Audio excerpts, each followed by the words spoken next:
Nagari greeted his mother with a good morning, picked up his lunch, and left for school. However, once at school he became the target of severe bullying. A group of students surrounded him, drew a target on his stomach, and began kicking him without mercy. The ones responsible were 4 students. The fat one was named Ajiki. The girl was Shirjimi. The third was Kinugawa, and the last one was Kawis. The beating was so intense that Nagari lost control and wet himself.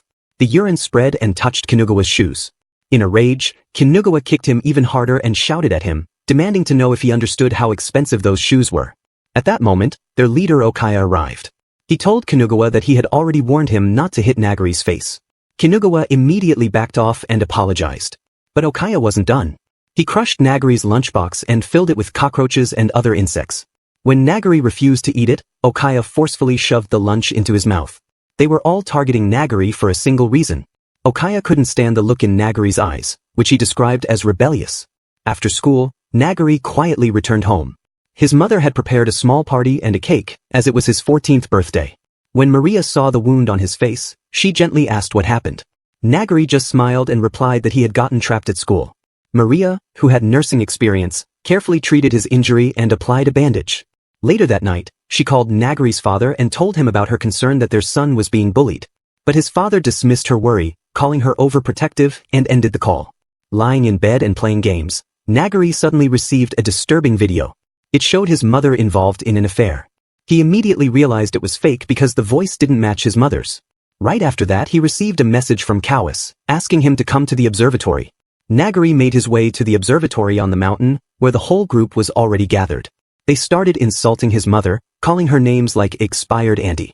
Okaya then gave him an ultimatum. If Nagari didn't want the fake video of his mother to be spread, he had to jump from the mountain. Without hesitation, and in order to protect his mother's dignity, Nagari jumped. At the same time, Maria had been tracking her son through a phone app and arrived near the mountain. Suddenly, she saw her son lying on the road, his legs completely broken. She ran toward him, but before she could help, a truck ran over him, killing him instantly. Maria collapsed to the ground, holding what was left of her son, crying in grief. The bullies, terrified by what happened, quickly ran away to avoid being arrested. Back at home, Maria lay in bed, broken by the tragedy. When Nagari's father apologized for not protecting their son, she rejected his apology and told him they were supposed to be parents. Days later, Maria found Nagari's diary. Inside it was every detail of what he had suffered. She also discovered his laptop, where he had saved all the evidence. As she went through everything, she came to a terrifying realization. The ones who had done this were no longer human. They were demons in need of judgment.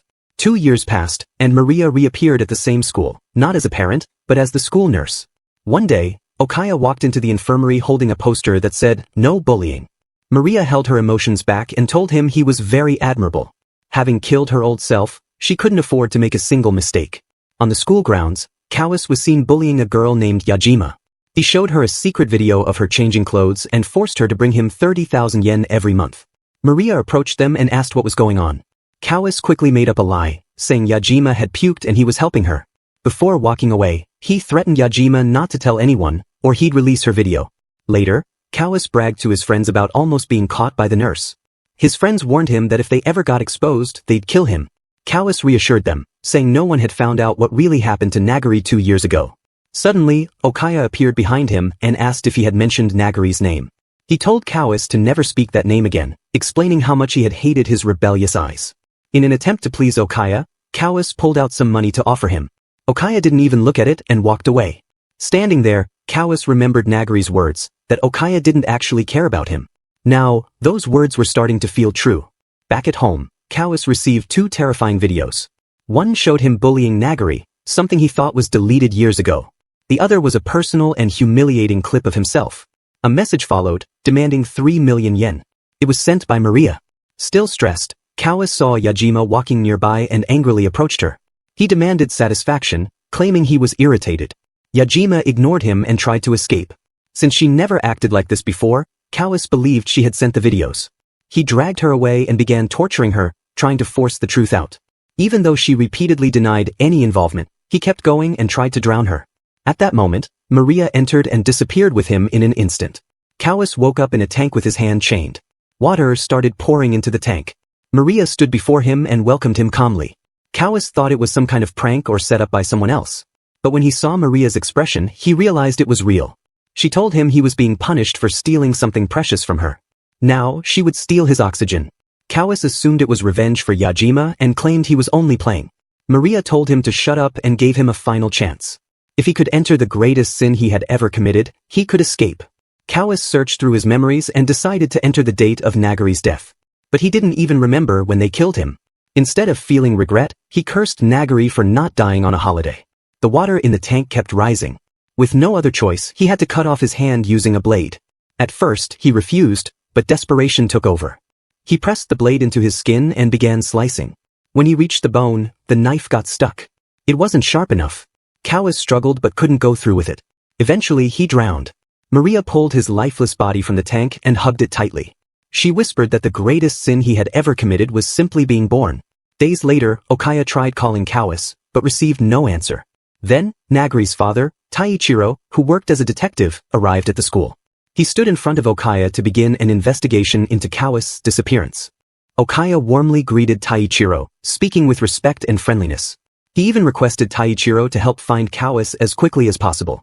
During their conversation, Taichiro mentioned his son, Nagari, reminding Okaya that they used to be classmates.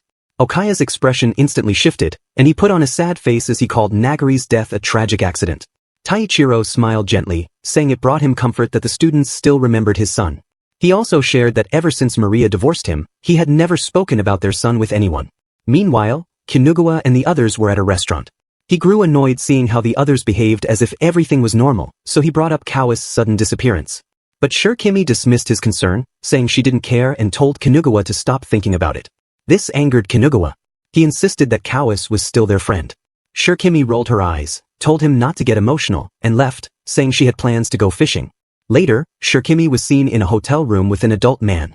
Before anything could happen, another man barged in, accusing the adult of trying to sleep with a minor.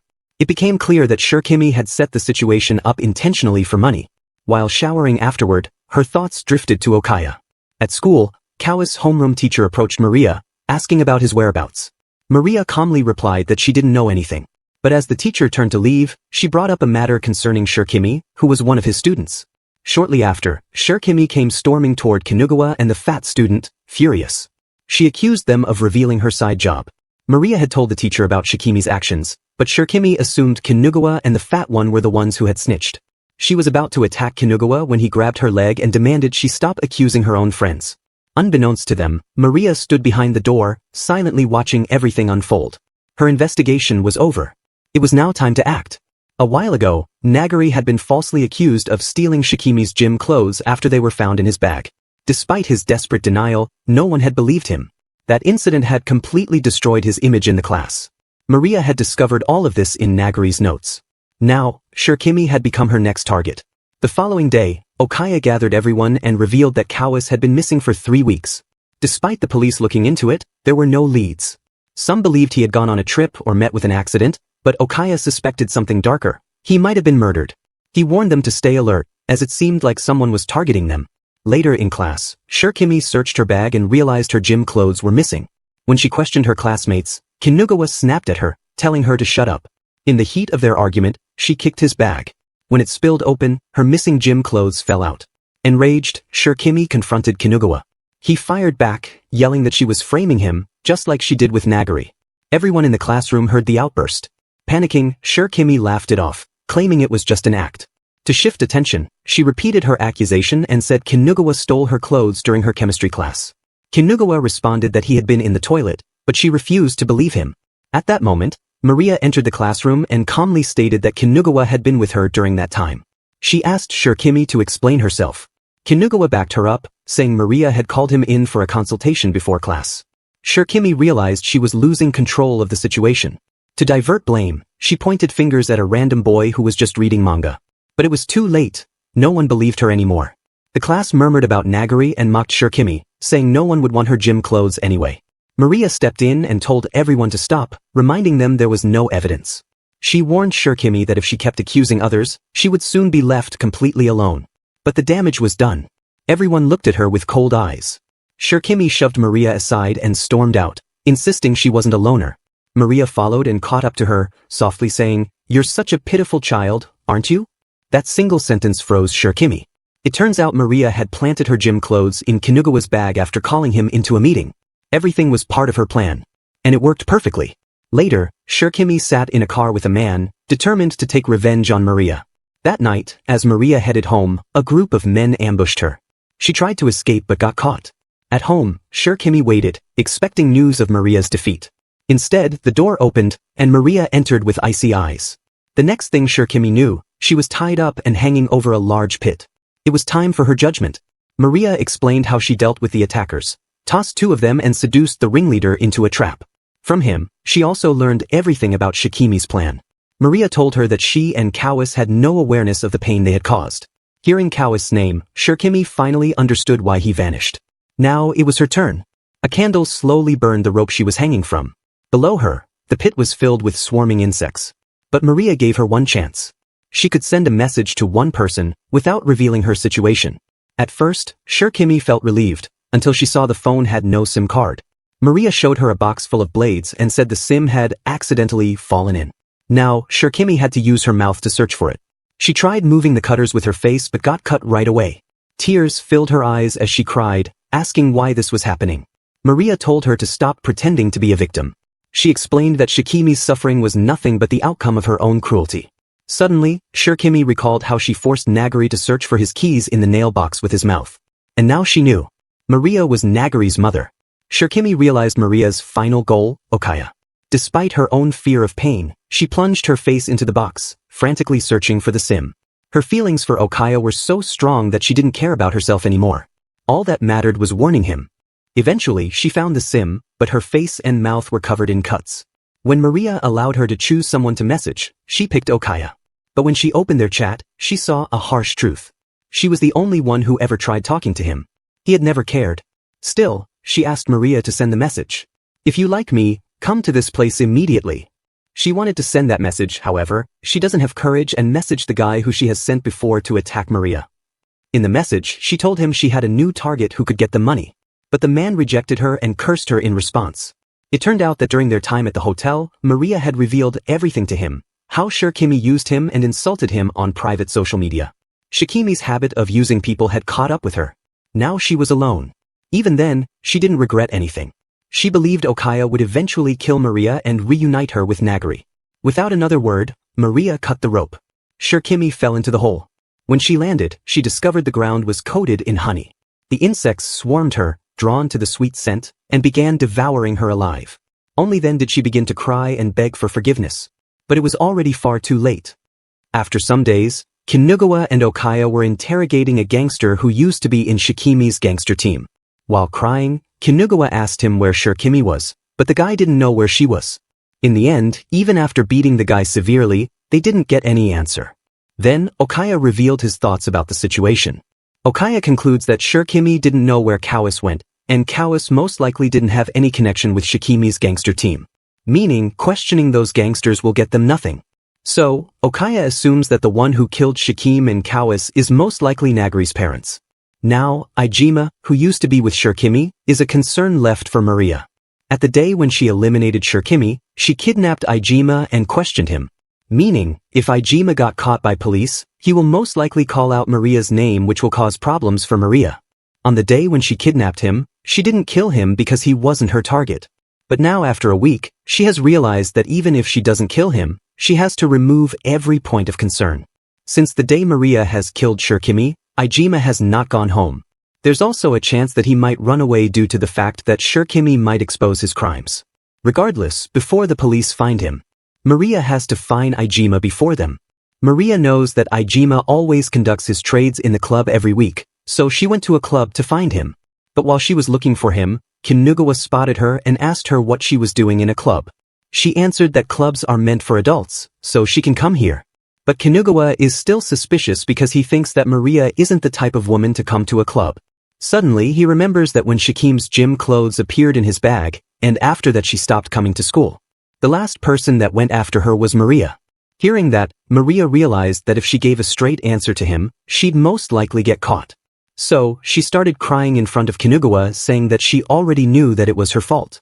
Maria said that when Shirkimi started accusing everything during that gym clothes incident, she went to her and told her that if she kept on accusing everyone, she would become very miserable. While crying, Maria said to Kinugawa that if she had chosen different words at that time, Shirokimi would have been fine.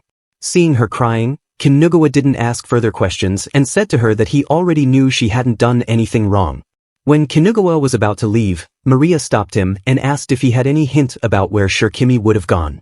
Kinugawa answered that it's none of her business, but she started shouting saying that she's Shikimi's teacher, so she has to do anything she can to find her. Right then, Kinugawa spotted Ijima and immediately jumped him. But it turns out that the guy just had a hairstyle that was like Ijima's.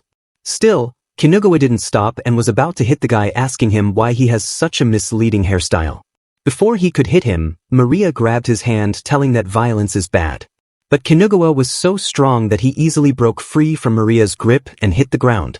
While crying, Kinugawa finally answered Maria's question, saying that Kawase and Shirokimi are already dead. And now he's trying to find the one who killed them so he could punish them. Kinugawa is the type of guy who will do anything for his friends, even if it means using violence to fulfill his friends' wishes. Now that his two friends have died, he's really angry. No matter who came in his path, he will take down anyone. Now that he used a violence on a guy, the guard arrived there and asked him to come with him. But Kinugawa didn't listen and beat down the guard. Suddenly, a police officer arrived there, which caused Kinugawa to run away. That police officer was Taiichiro, Maria's ex-husband. Seeing him, Maria also left the club immediately. It turns out that the police have already found Ijima. When Maria went home and turned on the TV to see the news, she learned that police had found the body of a man on K Mountain. She was shocked to see that the body that police had found was Ijima's. After the investigation, it was revealed that Ijima was killed by someone a week ago. Police also found out that last time Ijima was seen leaving a building in T-Town. So, the police have decided to go there to further investigate. Meanwhile, Maria is also wondering how Ijima died. 1 week ago, when Sikkim used her chance to message Ijima, he was well alive, as he also messaged back.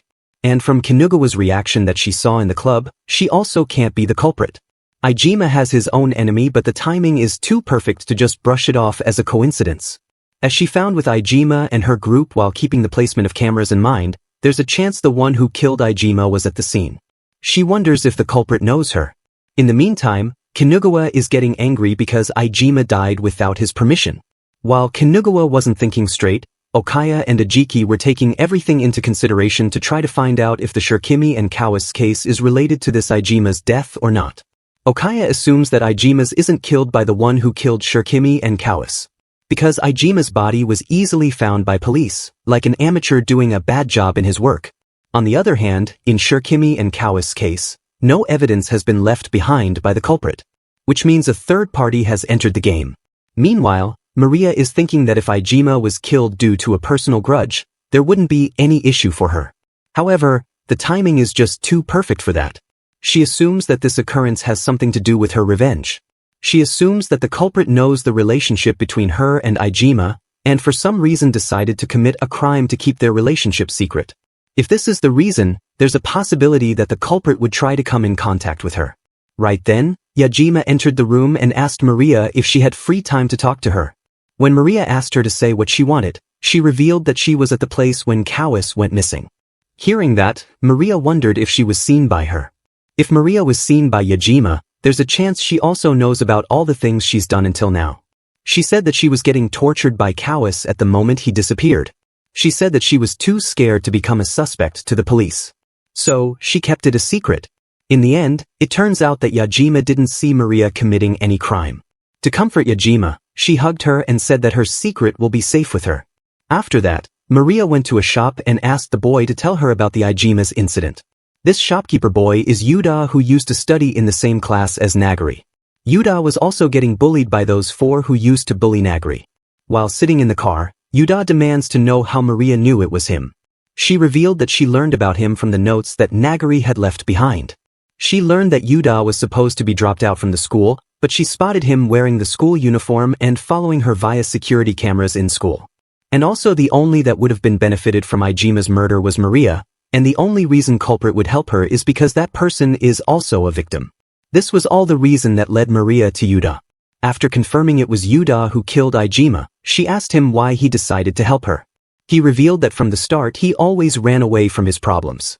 Yuda still regrets how he left behind Nagari to suffer in school, and he alone ran away. After Nagari died, Yuda couldn't stand seeing the one who killed Nagari, living a happy and peaceful life. From that moment, he decided to punish them. Yuda's first target was Kawis. He wanted to crush his eyes and slit his throat. He wants to rob him of his ability to scream and slice open his stomach. He wanted to pull out his intestines and stuff it into his mouth. But he was too scared to do it. When he lost all hope, Maria appeared before his eyes. Yuda followed her around and saw killing Kawis. Even though Yuda wanted to assist her, she did her job so perfectly that Yuda wasn't able to provide any help. One day, he saw Maria with Ijima. He knew that Ijima is linked to Shirkimi, and to destroy all evidence, Maria should kill her. But he couldn't believe that she let him live. So, he thought that he should kill him to help Maria. In the end, he killed Ijima and buried him near the road. After revealing everything, Yuda asked her to use him for her revenge however she wants. But Maria suddenly pulled out her mobile and showed that she had recorded everything that Yuda said. She said that she has all the evidence now which she can use to make Yuda the prime suspect for all the crimes she has committed until now. Saying that, she asked him to get out of her car. After he left, she rode her car away thinking that if she had killed Ijima in the hotel that day, then Yuda would haven't entered this mess. She didn't want the guy who Nagari saved to commit crimes and go to jail. At night, Kinugawa was infiltrating Nagari's house to find evidence. Because Okaya said that Nagari's parents are the prime suspects, that's why Kinugawa is here to find evidence. While Kinugawa was searching the house, Yuda was standing outside ready to record the video. He is doing this to show his value to Maria and help her in her revenge. But before he could do that, Taichiro also arrived outside the house. When Yuda saw Taichiro entering the house, he knew that if Kinugawa got caught here, the revenge plan would be all for nothing. So to make Kinugawa know someone was coming, he dropped a stone in the house. Without wasting a moment, Kinugawa hid on the balcony. Seeing the broken window, Taichiro thought that some naughty kid threw a stone and just left the room. Kinugawa thought that he was safe and decided to enter the room again to continue his search. But immediately after he stepped inside the room, Taichiro came back because he was suspicious. Seeing him, Kinugawa didn't wait a moment and decided to knock out Taichiro and run away. But Taichiro was surprisingly strong and easily overpowered Kinugawa. So to knock him out, Kinugawa picked up the family picture and broke it. This made Taichiro really angry. But before he could do anything, Kinugawa threw the picture toward him and then launched a barrage of punches at Taichiro's face. Even after getting severely beaten, Taichiro tried to save not himself but a picture of his family. After that, Kinugawa just left the place to save himself. When he left, he looked around to see who threw a rock to save him and spotted. Yuda tried to run away from him, but he eventually got caught. But before Kinugawa could do anything, Maria sent him flying by crashing a car into him. In the next moment, Kinugawa found himself tied up with target points around his body. Then, Maria came there holding a crossbow and said, "It's time for the hunt."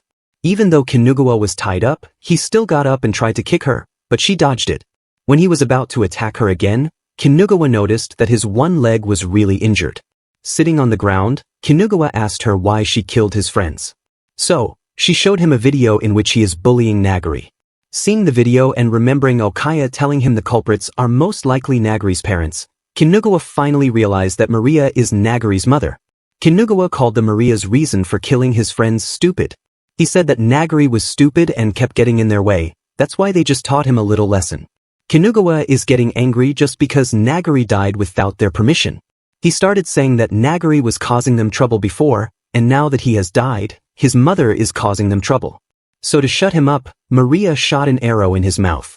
Maria explained to him the rules of the game that they're about to play. The rules are simple: if Kinugawa survives until the fireworks display ends, it'll be his victory. Many people are firing fireworks today, but today's a festival. Kinugawa immediately runs inside the forest thinking that he'll pretend to run away and will catch Myra when she tries to catch him. Even though his leg is injured, his mouth is pierced with an arrow, he's still smiling. It turns out that Maria already knew what he's thinking and decided to play along with it because she doesn't want to give him a peaceful death. While running, Kinugawa broke the arrow by biting it, and then removed it from his mouth using his tongue as his hands were tied up. Using the broken piece of arrow, he freed himself. Some time later, Maria also arrived there while finding Kinugawa. It turns out that Kinugawa was waiting for her while hiding in the tree, and immediately when he saw her, he jumped down to attack her. But Maria already knew his plan, and shot him with an arrow. That arrow pierced his ear and pinned him to the tree. Even though it was a perfect chance for Maria to kill, she gave him another chance and asked him to use his brain this time. Kinugawa took that chance, and to free himself from the arrow, he tore his ear into 2 points and ran away.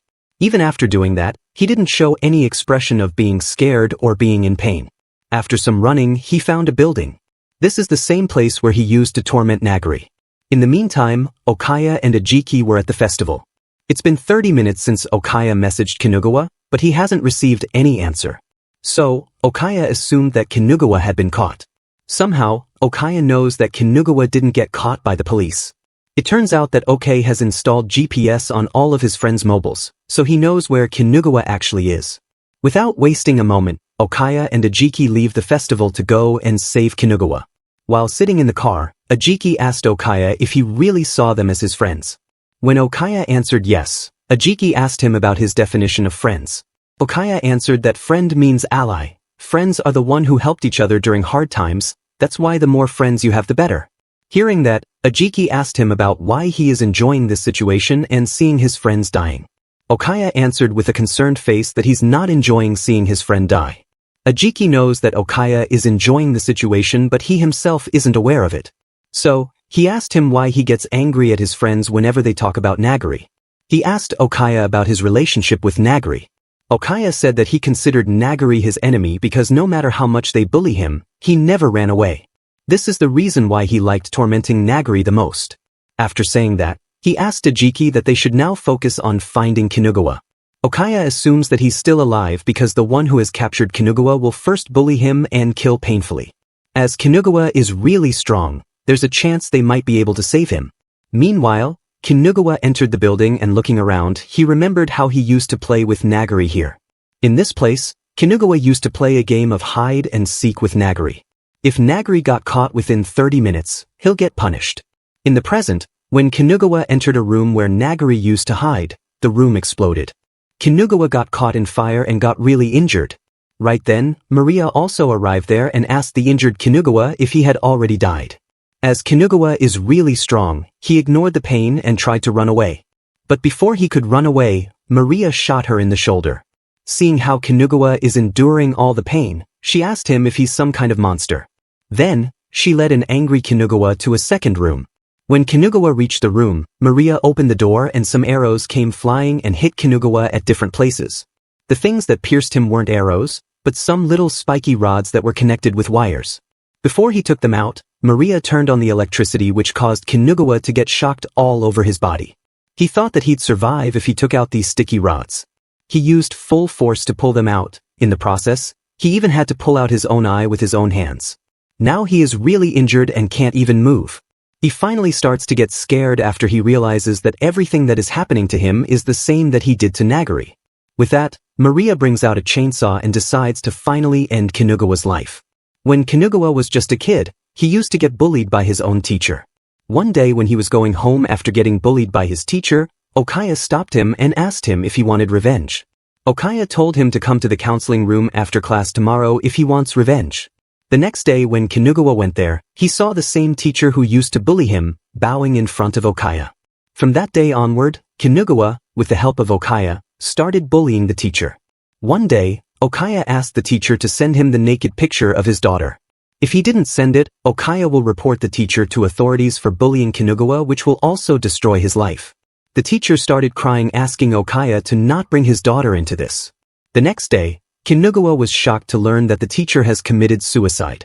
When he asked Okaya why he went this far, he answered that he did this just because he wanted to be friends with Kinugawa.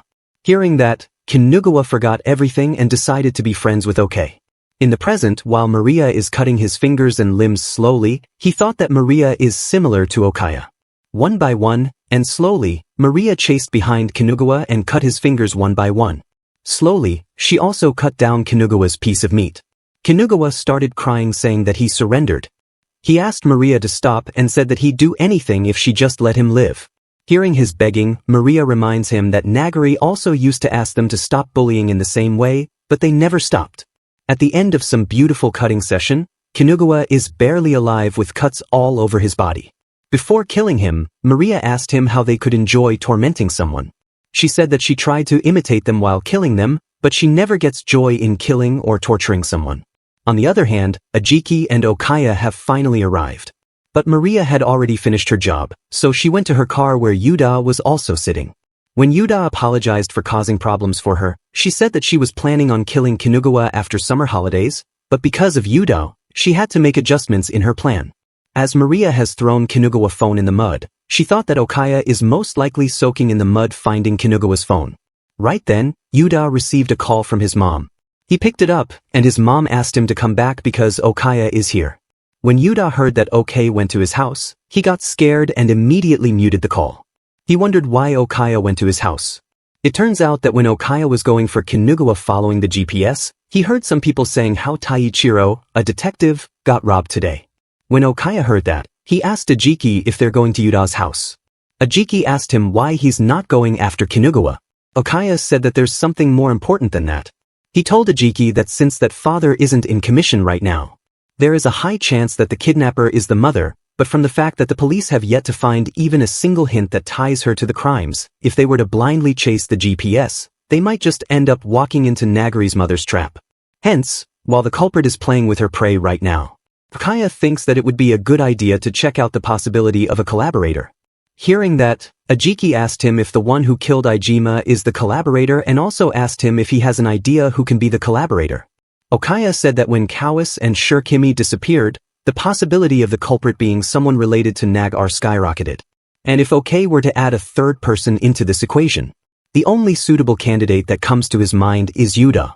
Even Okaya doubts that scaredy cat Yuda will be able to kill them, he still wants to check if he has even a minor involvement in any incidents that happened until now. They can go back to following Kinugawa if Yuda isn't involved in any crime. If Yuda is guilty, it will help them a lot in finding Nagari's missing mother. Meanwhile, Yuda still hasn't answered the phone and he's really worried for his mom. He asked Maria to help him, but she said that she's no god. However, the same goes for Okaya. In the end, Maria decided to teach him how to fight so he could protect his mother himself. Maria told Yuda that Okaya is only suspecting him to be the culprit. If he had conclusive evidence, he would have ambushed him instead. The point of contention here isn't the fact that Yuda's mother is now a hostage but rather that she stays as the unknowing party. Hence, if Yuda wants to keep his mother safe, he has to prevent Okaya from finding out that he's the culprit. She asked Yuda to tell his mother, who's now in enemy's territory, to persuade Okaya to return home. With that, Yuda finally unmutes the call. First, he said sorry to his mother for being mute for so long. His mother asked him if he's alright. He said to her mother that he's been keeping a secret from her. And that secret is that he's challenging himself to travel all around Japan. Hearing that, his mother asked him about what he's going to do about lodging and other things. She reminds him that he's still a minor. So, Yuda answered that his online friends are letting him stay over at their house when he comes by. To get the truth if Yuda is guilty or not, Okaya asked him to send a photo of him being with his friends. His mother asked him what kind of friends they are. Yuda answered that his friends are the people who had been bullied in the past. Some of them have a fear of cameras due to being victims of voyeurism. Others have had their personal information leaked on the internet which caused them to abandon their real name. In the worst cases, some of them develop a phobia for other humans. These people who don't even know their real name, Yuda told her mom that these people are letting him live with them. That's why he doesn't want to hand out their personal information or photo. Yuda told her that he will contact her daily to assure her that he's fine. Seeing how Yuda is talking, Maria saw her own son in him. Hearing the story that Yuda made up, his mom started crying and asked Yuda to say thanks to his friends who helped him move forward in life. Now Okaya can't do anything, he left the home respectfully saying that he's glad Yuda is fine. While moving toward the car, Ajiki asked Okaya if what they did just now is okay. Okaya answered with yes and explained that if they were to tread any further, they might expose their deeds to Yuda's mother and it would be deemed necessary to suppress her. If Yuda was guilty, the culprit would just have to cut him off and Okay's and Ajiki would be the ones in danger instead. Ajiki asked him if this means he lost to them. Okaya answered that he did lose in the manipulation of why Yuda using his mother. Their victory condition was to figure out the mastermind behind Yuda's action. Hence, it did not matter whether he had to concede as long as he's able to obtain the necessary information. The profiling of the mastermind. Remembering what Yuda told his mother, Okaya said that there were other words Yuda could have chosen to get past the crises. He guesses the choice of words is hereditary. In the end, Ajiki guesses if the culprit is Nagari's mother. Okaya answered with yes. Ajiki asked him if he had a way to locate her. Okaya didn't answer the question and said that there's someone he'd like to meet when the summer break is over. On the other hand, Maria was driving the car while Yuda was lying in the back seat. He was thinking that thanks to Sensei, who is Maria, he was able to project his mom, but the trip around Japan was a complete lie. Hence, he'll probably be killed after this and be deemed as missing. He thought that this is an obvious conclusion. If only he didn't exist in this world. He thought that if only he was able to withstand bullying, Maria's family wouldn't have to suffer this much. That's why he decided to stop crying. The role he played today was a future that Nagari could have had. After a while, they reached the destination and Maria asked Yuda to get out of the car. This place is Maria's home. She told Yuda that he has to stay with her until everything is over. After getting fresh, Maria prepared dinner for Yuda. He said thanks and started eating food thinking that the only way he can be useful is to not do anything on his own anymore. Maria also told him that he's just a hindrance to her right now. However, she understands his feeling of waiting to be helpful. Hence, she decided to set a few conditions. Saying that, she shows him a computer and tells him that she wants him to be a hacker. She explains that his first objective will be to clear a legal hacking simulation game. Henceforth, she'll have him take the Information Security Management examination.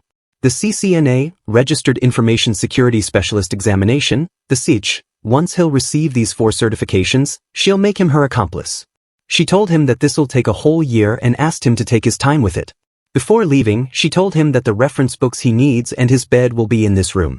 Before she left, Yuda asked her why she's giving him a chance. Maria answered that because she believed in him. After leaving Yuda's room, Maria went to take a shower. While doing that, she thought that this way, she'll go just as she had planned. She thought that Yuda's self-esteem had been destroyed due to his bullying experience. Even if she were to keep him in captivity, there are still risks of him running amok again. Hence, she gave him a goal of getting his certifications as a means to control his further actions. She thought that the way Yuda is clumsy and yet earnest at heart is a little similar to Nagari. She wonders if she were to tell the truth to Taichiro that Nagari's death wasn't an accident, could he have protected him from Kinugawa? She thought that if that's the case, they could have been in this together. But Maria didn't want her ex-husband to work with her because what she's doing is really dangerous. If Taichiro also dies, who would protect Nagari's grave? She thought that the one who will shoulder the sins should only fall on her, the one who no longer has anything to lose. On the other hand, Taichiro has woken up in the hospital. When he woke up, there's a guy who was holding flowers for him. This guy is Inspector Reiji. Reiji said that he brought the flowers to mourn his colleague that died in the line of duty. But apparently, that colleague crawled back to life like a stubborn man. Hearing that, Taichiro stops him from joking further and says that they should get to the point. He reports that the culprit that assaulted him was Kinugawa from St. Spring Academy's second-year Class C. He's the childhood friend of the missing Shirkimi. During the time of the crime, Kinugawa was recording the situation on his smartphone. They can assume that he planned to relay the information to another party after the incident. However, Taichiro doesn't have any connections to Kinugawa prior to this point. Hearing the whole report, Reiji said thanks to him because this was a lot easier compared to questioning the general public. After hearing his thanks, Taichiro can't believe that Reiji is being so cooperative. Reiji told him that he's kind to people who know where they stand. Then, Taichiro asked him if he wanted Reiji to answer some of his concerns. Reiji decided to cooperate. He asked him about the his and run case during his son's suicide attempt 2 years ago. He told Reiji that he was removed from the investigation to his home until he was cleared of abuse allegations. Later on, he was only given a summary of the aftermath. Reiji was the detective in charge of that case. Even now, Taichiro can't deny that he had nothing to do with his son's suicide attempt. However, even though he doesn't have anything in common with Kinugawa, it's a completely different story if they are talking about Kuretaka and Kinugawa. Saying that, Taichiro asked him if he's hiding something from him. Hearing that question and everything, Reiji angrily plucked out some flowers and asked Taichiro if he's suggesting that his son was driven to his death by Kinugawa's gang and the police are covering it up for them. He asked him what the police would gain from covering up the mess of some students. Asking that, Reiji went to meet someone. He said to that person that none of the surveillance cameras in the area captured anyone with any resemblance to the individual known as Kinugawa. However, due to this incident, Taichiro has raised his suspicions and there's a possibility that he might seek out the truth in the future. He asked the person how they should proceed with this matter. The person to whom he's reporting the matter is Chief Inspector. She asked Reiji to not worry. He said that she traced the location of Kinugawa's smartphone. They can send their men to collect it right away. Hearing that, Reiji said thank you and was about to speak further, but the chief inspector stopped him. She told him that the reason for peace in Japan is due to the fact that the citizens fear the police. They wouldn't even think about fighting against the police. If the police were to become an item of ridicule, peace would no longer be a matter of fact. And yet to think the police were being toyed with by some middle school delinquents. She reminds Reiji that this is a face that must never be made public by any means. Saying that, she said to Reiji that he resolved to take up the dirty work in the name of peace. And for that, she would like to reward his resolution. She asked him if her expectations are a burden to him. Reiji answered with no and said that he'll live up to her expectations. This was all just a script. Okaya was sitting inside his car saying to the chief inspector that he's so proud of her for following the script. This chief inspector is his mother named Shizuka. At a luxurious house, Okaya was sitting and talking. Mother, you came from a wealthy background and are also the police chief inspector. Father, you're the psychiatrist for the police force. At this time, Okaya is sitting in his sofa while his mother and father are on the ground like slaves. Okaya said to his parents that for their son's sake, the both of them willingly become his accomplices. He said that he's always grateful to both of them. Saying that, he asked his father, who was kneeling on the ground, about what they should do for the class presentation for the cultural festival this year. Father was really scared and asked, what about a haunted house? Hearing the suggestion, Okaya started beating the father and asked him if doesn't think it's a little rude to treat his lovely son like a monster. Then, he moves on to the mother who was in the same condition as the father. She suggests cafes. Okaya didn't like the suggestion, saying that it's worse to imitate a servant and started piercing Shizuka's chest with a sharp stick. Even while the blood is coming out, Shizuka's expression didn't change. Shizuka apologizes and reminds Okaya that during the St. Springs Cultural Festival, there would be parental guardians that come from large corporations. Therefore, the opportunity to be able to get in direct contact with them would certainly benefit Okaya's cause in the future. Hearing that, Okaya stopped poking her chest and said that she had a valid point. Okaya said sorry to his mother for stabbing her. Shizuka asked him to not worry, saying that it was her fault for omitting her words in the first place. Then, Okaya threw some grapes on the ground, saying to Shizuka that she can eat it. With that, Okaya left his parents alone. Meanwhile, Maria went to meet Yuda. When she entered the room, he told her that he had finished what she told him. She can't believe that Yuda has already cleared everything. Yuda told her that he had some prior experience with hacking, so it didn't take him long to complete it. Therefore, he decided to study for the certifications, but he thinks he's qualified enough to pass the exams. Hearing that, Maria remembered that Yuda used to be a topper in the school. Yuda said that he's not supposed to act on his own, which is why he was waiting for her next order. So, Maria decided to make use of him. She first teaches him about housework. She told him that his support as a hacker isn't required for now, so she asked to help her with housework. With that, a new term started and Maria had to go back to teaching in school again. At school, Okaya said to her that he's looking forward to working with her. With a smile, Maria said that it would be her pleasure. The reason why St. Spring Academy has a higher budget for cultural festivals despite that it's only open to guardians of the students is deeply tied to the donations. The head of the academy personally entertains all the major donors, and Okaya's parents are included in that list. She wanted to kill Kinugawa during the cultural festival, but due to Yuda's interference, she had to deal with Kinugawa ahead of time. On stage, some students were performing. While they were performing, Maria looked at the boy and noticed that he seemed to be doing better than she thought. But when he came out after the performance, he looked sad. Maria immediately said thanks to him for his hard work. The boy heard that and noticed her. He apologized to her and mentioned that he didn't mean to show her that side of his. Then, Maria asked him if he's worried about the missing students. The boy stayed silent for a moment and then said that he's not worried. He said that due to the disappearance of Kinugawa's group, he's been living peacefully in the school. He told her that he never met Kawas, as he went missing at the start of April, but to be perfectly honest, the boy mentions that Kinugawa and Shirkimi are both delinquents. One day, Kinugawa and Shirkimi were smoking in the class. Shirkimi said that even if they smoke as a minor, the one who'll get in trouble are the adults. Kinugawa said that the people who succeed in life are those who make use of loopholes like this. When the boy reported them to the teacher just asked him to let it slide while pretending to lecture them. The teacher said that because this boy can't bring up the donation those two bring in. Just because of that, to just give up on them and enjoy the cultural festival, the boy feels that it's wrong. Hearing that, Maria asked him what's wrong with that. She said that rather than wasting his time fretting over delinquents, it is more worthwhile to invest in serious and hardworking students. She mentions that she's heard rumors that the problematic students are distributed to new teachers. Hence, it is perfectly normal for him, a first-year teacher, to suffer while the veterans get spoon-fed with the cream pot. She said that regardless of the moral conclusion that he has to come to, this will be for naught if the teacher is completely worn down by the dilemma. Before he could say anything, Maria continued, saying she understood how he felt about this. No matter how hopeless it seems, they try to search for a path of penance because they are dealing with children.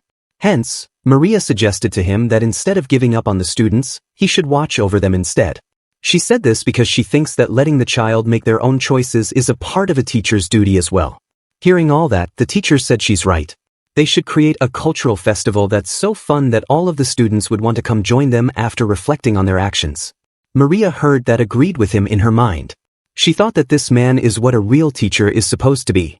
She herself is not fit to be an educator, but she still wants them to enjoy the cultural festival in peace as well. At that moment, Okaya arrived there with Ajiki. Okaya called Maria and said that he finally found her. Hearing the call, Maria thought that as per usual, this kid can't take a hint. After entering the second semester, Okaya has been actively seeking her out. If he's sure of her involvement, he would have launched an attack. Thus, Okaya is probably just probing her. Maria showed a smile and asked Okaya if something's wrong.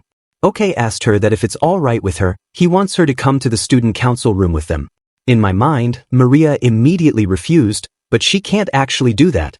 Right then, Yajima came from behind and said she was going there too, so she'll join them. The next moment, all of them were sitting in the student council room wearing different costumes. Okaya called her here to prepare for the cultural festival. As they were talking to each other, Maria thought that the student council's cultural festival itinerary is cosplay tea time, a 4-man group staying together for 10 minutes for tea while discussing a topic that'd be determined by a raffle. Before starting, all of them gave their introduction. Yajime told her name and said that she's an accountant and library committee member, and she belongs to class 2A. Next, Ajiki, the vice president and sport committee member, belongs to class 2A. Okaya, the president of the student council and healthcare committee member, belongs to class 2A. In the end, Maria, the school nurse. After the introduction, Okaya revealed the topic of discussion, what did you do during the summer holidays?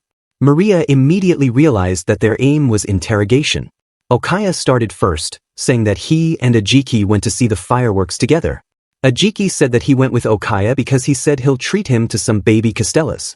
As they were talking, Maria assumed that they were trying to create the flow of conversation in their favor, but she's going to make use of that as well. As Maria heard Ajiki, she said that it's not a good idea to have people treat you to things all the time. She said that there's nothing more expensive than something that's free. Hearing that, Ajiki asked her, isn't it a profit if he can get it for no cost? Before Maria could answer, Okaya mentions that mobile games are usually free but they aren't scary at all. After talking for a while, Okaya said to Maria, I hope we can both enjoy the cultural festival together.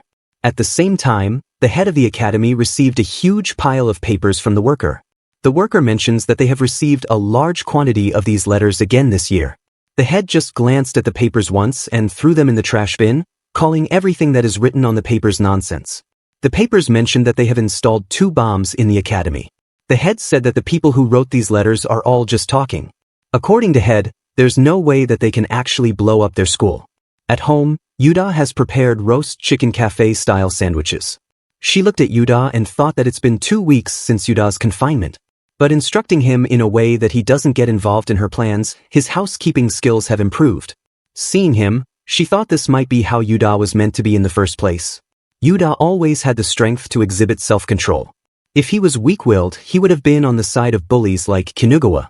Others turned into bullies because they are weak. At school, she thought that if they became bullied because they are weak, the role of the adult should be to lead them on a path of redemption. Just like how she put Yuda on the right path. She was just as capable of doing the same for Kinugawa and the rest. She was capable of it, but she didn't do it. At that moment, Tokaya's mother arrived there. Maria saw her and thought that this isn't the right time to dwell on it. She immediately said good afternoon to her. Okaya's mother just thanked her for her hard work and left. After she left, Maria thought that it's a little too peaceful to the point that it's eerie. Inside the head office, the head was playing with the money he got from donations. Beside him, Maria was also playing with him. The head took out a piece of money from the Jenga tower and it didn't collapse. Now it's Maria's turn. The head was thinking that the tower will surely collapse in her turn, but she easily took out a piece of money. As she was playing, she thought that it's very weird that the walking obscenity, Okaya, isn't doing anything in this situation. Right then, the head looked under the sofa and found a box in which it was written, 100 million yen donation. He picked up the envelope, wondering whose donation is this. There's no name on the envelope. He remembered writing the names of every single person that donated in the roster. Maria carefully looked at the envelope and noticed that the side view of the envelope looks pretty unnatural, assuming it contains money. She immediately asked the head to not open the envelope, but it was too late. As he opened the envelope, a small explosion happened. Maria was easily able to dodge it in time, and when she looked back, she noticed that it was just a firecracker. She immediately decided to ventilate the room to prevent the fire alarm from going off. Next, she started to confirm the item that came with the explosions that was used. She saw a bomb threat detailing the next explosions written on a heat-resistant paper. She thought that if they had killing intentions, they would have chosen a more definitive method. While thinking that, she went toward the head and mentioned that she found a bomb threat so they should call the police. Hearing that, the head quickly grabbed the paper and refused to call the police, because if they did that, the cultural festival would be cancelled. He didn't get injured because he just got hit by some firecrackers. He said that he will not give in to threats made by mere firecrackers. He said that they'll deal with this issue with just the faculty members. They found another paper. In this paper, they asked the head to resign from his position if he didn't want his school to blow up. Seeing that, Maria asked him if this is the first time he received threat letters like this. The head answered that it has always been just words, nothing has ever happened. Maria concludes that the head has received threats every single year. She's unable to understand why the culprit felt the need to use such a roundabout method to achieve his goals, but there's one thing she can conclude about this. Sender is well aware of the director's tendency to protect himself and his reputation rather than securing the safety of the students. He took advantage of the fact that bomb threats were sent to this school every single year. She immediately realized that the culprit that dragged her into this game using this method is Okaya. The head checked the letter and concluded that they have to go to 6 places and look for the fireworks. Right then, the vice principal entered the room and the head shouted at him for being late. Maria then said the names of the places they have to go. Water tank, monkey bars in the schoolyard, music room, library, storage room in the gymnasium, and the boys' washroom in the old school building on the first floor. She realized the name of this place after completing the riddle given on the letter. Maria said to them that they should split up because the locations are pretty far apart. She said that she'll check spots 2 and 5, and asked them to check the others. With that, Maria left the room thinking now there's no one left to interrupt her. She thinks that OK wants her to play alongside his little riddle. However, she's not going to let him have that satisfaction. She said that the mystery can be solved by just going about it logically. As long as one understands the personality of the person giving out the riddles, anyone can figure out where they would choose to set the whole thing up. The simple reason being that Okaya is a type of guy who would want to watch the whole thing go down from a VIP seat. In addition, he would add a little trick to the bomb itself. Sitting in front of a bomb, she assumed that Okaya knew about it from Kinugawa, that if this is an IED that uses a pressure release system, she can't risk moving it. There are 2 conclusions that the game master has provided while they waste their time with riddles. He keeps the audience as hostages. She can either choose to win by revealing her identity, or she can pray that it'll just be another firework and lose the game. However, since she skipped the riddle solving itself, she has plenty of time. She can choose to keep her identity a secret while evaluating the hostages. But it is hard for her to believe that Okaya doesn't have a safety net to ensure his victory over a strategy like this. When only 30 seconds were left, Ajiki, who was standing beside Okaya on the VIP place, started running away. Seeing that, Maria thought that this bomb was the real one. She has already expected that Okaya might come up with a counter-strategy. She realized with this that how much Okaya wants to play with her. She said that she would have played with him, but this is merely a personal revenge out of her arrogance. She can't put innocent people that have nothing to do with this at risk just for the sake of her plans. Hence, she decided to end the revenge by killing him right now. While running, Ajiki thought that Tokaya's deduction was on the mark as Maria really appeared. If she were to feign ignorance at this point, they could confirm that she's the mother. However, from the fact that Kinugawa was kidnapped when the father was in the hospital, he wondered if Nagare's mother was stronger than Kinugawa. Last night, Okaya guessed that if Maria feigned ignorance, she might come to murder them. Hearing that, Ajiki asked if that happened, can he run away? Okaya's mother came from behind and told him that he could. She said to him that he can just run to the guardian's seat and call for her to report about seeing a suspicious person. When that happens, she can go to the second floor with legitimate cause. If Maria were to attack, she can arrest her on the claim of aggravated assault.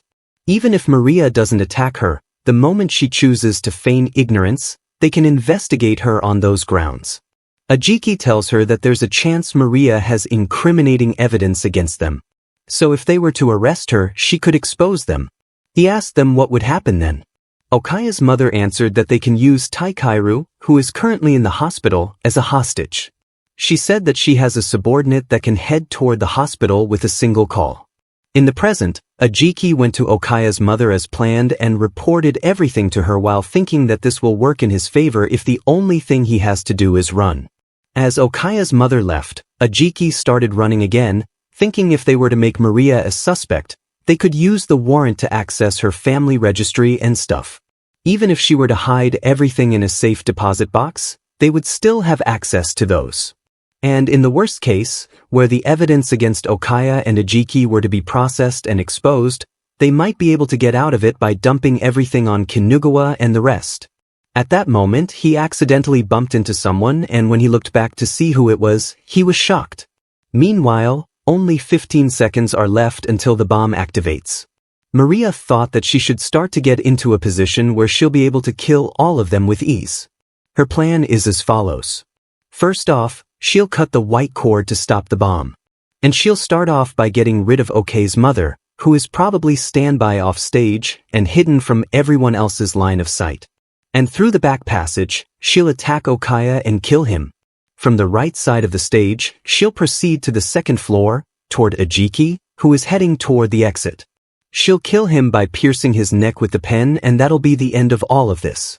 At that moment, Tokaya's mother was about to open the door to reach Maria, but the person who bumped into Ajiki didn't let her out. Ajiki was angry seeing that and thought that this wasn't what Okaya said. This isn't going how Okaya planned. Because the person they were supposed to take as a hostage, Taikairu, is already here. He grabbed Maria's hand, and while she was shocked, he cut the wire to stop the bomb. At that moment, Tokaya's mother opened the door. Taikairu got up and asked her to contact the bomb squad immediately. He didn't even glance at Maria, so she wondered if Taikairu didn't realize who she was. The next moment, Okaya's mother, Taikairu, the principal of the school, and Maria were sitting together to discuss the situation. Maria looked at Taikairu and thought that the reason he's not recognizing her might be because she went through plastic surgery. Taikairu then talked, saying they have received the examination report from the bomb squad. According to the report, although it was modeled impeccably similar to a real bomb, it has no real chance of detonation. Hearing that, Maria was relieved. She guesses that Okay's motive was just to find out who she was. A fake bomb would do the trick as well. Then, Okay's mother talked. She said that even though it was apparent, they will still be launching an investigation to find the culprit. According to her, the only ones who are able to do anything similar to this are people who have ties to the academy. Suddenly, the principal smashed the table and called them one-sided people because they decided to report the issue and started an investigation on their own terms. He has heard the rumors before that the G Prefecture police were oppressive and incompetent. Now he can see that it was true. The principal quickly made up a lie, saying that Toy Bomb was a performance from him for his staff and students. He angrily accused the police of ruining his performance and asked them what they were going to do about it. While Okaya's mother was confused, Maria knew everything. She used the principal's tendency to cover things up and made up this lie. Okaya's mother asked the principal why did he choose to present something that required the information of Nagar. He answered that it was to ensure that they will not forget about a student who died in an unfortunate accident. While they were talking, Taikairu suddenly bowed down and apologized for ruining their performance by reporting the incident without double-checking with the school. Still, the principal didn't stop and reminded them to deal with the real case of the missing students. He is talking about Kawis and others who died at the hands of Maria. He asked them to find those students first. Hearing that, Taikairu apologized again for their lack of ability. The principal said that the apology will not do anything. He asked him if it's not the arrogance of the police that delays the resolution of the case. As Taikairu heard that, he said that for the resolution of the case, he's thinking of filling a victim impact statement about the fact that he was attacked by Kinugawa from Class 2C the other day. While the principal got worried after hearing that, Taikairu continued. He said that he has heard that Kinugawa and Shirkimi were often seen together. If it proves to be difficult to procure statements from students, he decided to speak directly to Kinugawa. Immediately, the principal went back to his seat and humbly asked him to calm down. He said that he became emotional due to the distrust of the police, but in regards to searching for the missing students, they're still allies. He said that he'll do his utmost to cooperate with the police, so he requested to get through this peacefully. He immediately pointed at Maria, telling the police to ask her if they have any questions in regards to the students. Saying that, he whispered to Maria to stop that detective even if she has to use her body. Taikairu asked her if she's okay with this arrangement. She thought that it's better for her to reject being the contact point between the police and the student, but the reason why Ok's mother isn't stopping this arrangement is probably because they've judged that they can make use of this relationship. She thought that Taikairu might also just be looking for them earnestly. However, if he does realize who she is, she wonders what is he trying to tell her. The cultural festival has ended and now everyone is attaching their wishes to lanterns and setting them free. Maria and Taikairu are standing together but he still doesn't know who she is. He asked Maria to make a wish for herself. Meanwhile, Ajiki was looking at them from a little distance, thinking even if they're standing together like that, the person who defused the bomb was the father, so he can't tell whether they're a married couple or not. Then he looked toward Okaya who was standing with his mother like he didn't even care. Ajiki was getting angry, wondering why he's just playing around. He wondered if he had realized that their plans were completely screwed. The father became the MVP rather than just the hostage. He looked at Okaya and wondered if he's even trying to survive. He wondered if Okaya is just some useless incompetent that's trying to look cool. Or, Kawis has been missing for half a year, they assumed that the culprit would be caught immediately, but due to the fact that Shirkimi went missing as well, they realized that it was someone that was related to Nagari and was serious about Endeavor. However, Okaya chose to abandon Kinugawa and bid for their time instead. He wondered if OK is just letting the culprit run amok to sort themselves out. At that moment, Okaya came to Ajiki and offered him a lantern. Ajiki didn't take it and asked OK to write the wishes. He said that he doesn't believe in prayers, but he believes in him, Okaya. As he said that, he also thought that he would kill Okaya if he tried to betray him. With that, all the students and adults wrote their wishes on lanterns and set them free. The scene shifts and we see Ijima's gang members. A guy named Aina called Ijima an idiot. He mentions how Ijima left their group just to sell weed to celebrities. Aina said that if one goes around committing crimes alone, it's a given that he'd be killed. It's the era of legal business.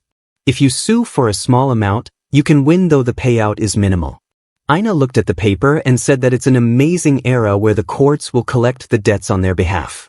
Unlike that dumb Ijima who aims for a big win, Aina said that smart people like them earn money without having to lift a finger. The whole time, Aina was talking, so he asked the other guy named Hongo to say something as well. Hongo said that he was just wondering who was the one that killed Ijima. At that moment, Hongo remembered the Kinugawa who beat him in order to find out about Ijima. Right then, someone entered the room and said thanks to Hongo and Aina for their hard work. This guy is a lawyer named Siki. He asked them if there are any profitable lawsuits. Aina answered yes and said that even though there's more countermeasures against their methods, it's still going fine. Hearing that, Siki tells them once they are done with their work, he has a different case for them this time. He showed them a paper which shocked them.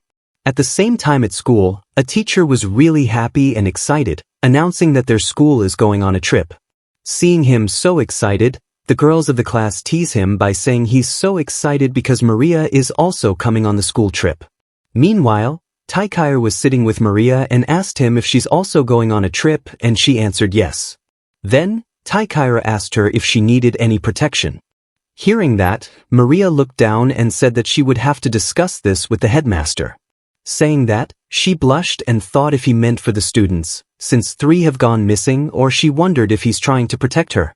She thought that if he had realized who she was, before she could finish her thought, a student barged into the room. The student said that he's not feeling well. Seeing him, Taikaru decided to leave and let her do her work. As she left, Maria walked toward the student and realized that he's Kazaki from Class 1C. She asked him if he has a fever or an upset stomach. At that moment, the face of the boy was shown. It is clear that he's suffering a lot. He was holding a knife and said that if he doesn't kill the teacher, his family is going to suffer. From behind the door, Taikaru was seeing everything.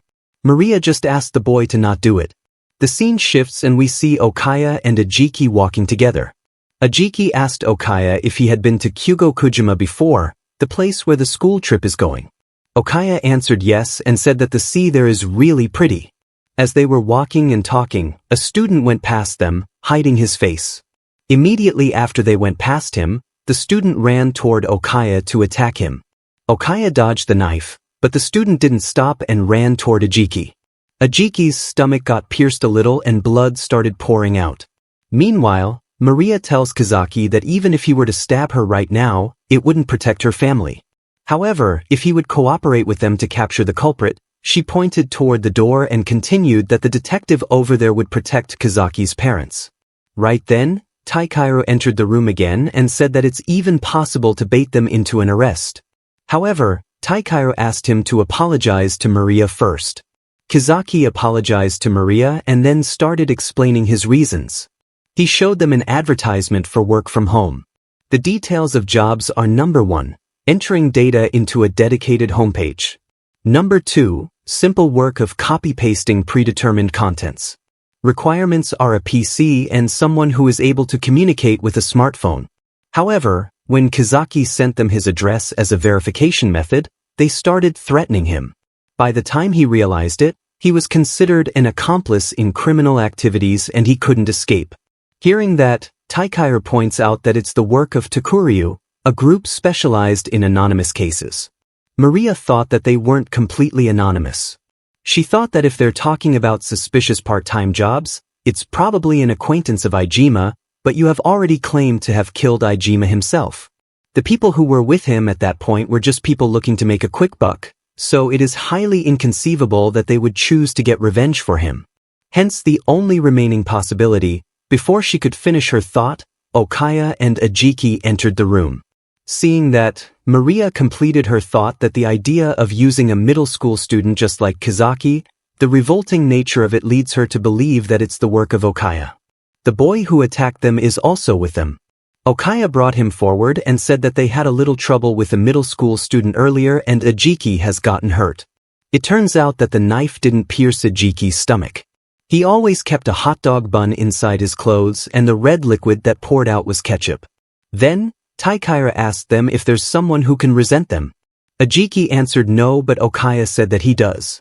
He said that his mother is the police chief inspector and his family is rather prominent in this area. Just that would be a reason for someone to be resentful of him. However, he couldn't understand why Ajiki would be dragged into it. Okaya acted angry, saying it's bad enough that it was from a coward who wouldn't dirty their own hands to do their dirty deeds, but he can't forgive them for attacking a friend from school because of something like this. Maria heard that and thought that Okaya is not someone that would get angry at the fact that someone from his group is hurt. In addition, if his motive was to kill her by using another student, there was no reason to orchestrate being attacked himself. Hence, she wondered if this meant that it's not his work but there's a third party aiming for the both of them. And Okaya thinks that it's getting in the way of his and Maria's own game. That's why Okaya might be truly furious. With a serious expression, he said that the perpetrators of this incident must be brought to justice. As they wondered who might be the perpetrator, The scene shifts and we see a guy who laughed and said that a pellet from some middle school isn't enough to kill OK nor Maria. Right then, an old man kicked him in the face, asking him to at least show that he's reflecting on his actions. Hearing that, he said that the target being a female teacher that might have killed 3 people was enough to get him on the edge. In addition to that, the order to kill that Okaya family person would give any Yakuza an erection. Saying that, he said sorry to his young master. And the young master is none other than Ajiki. He asked him to do whatever he wanted. He mentions that he's already bored of playing along with Okaya's detective games. He asked them to just make it like they started a war on their own somewhere, and it just so happened to become a massacre.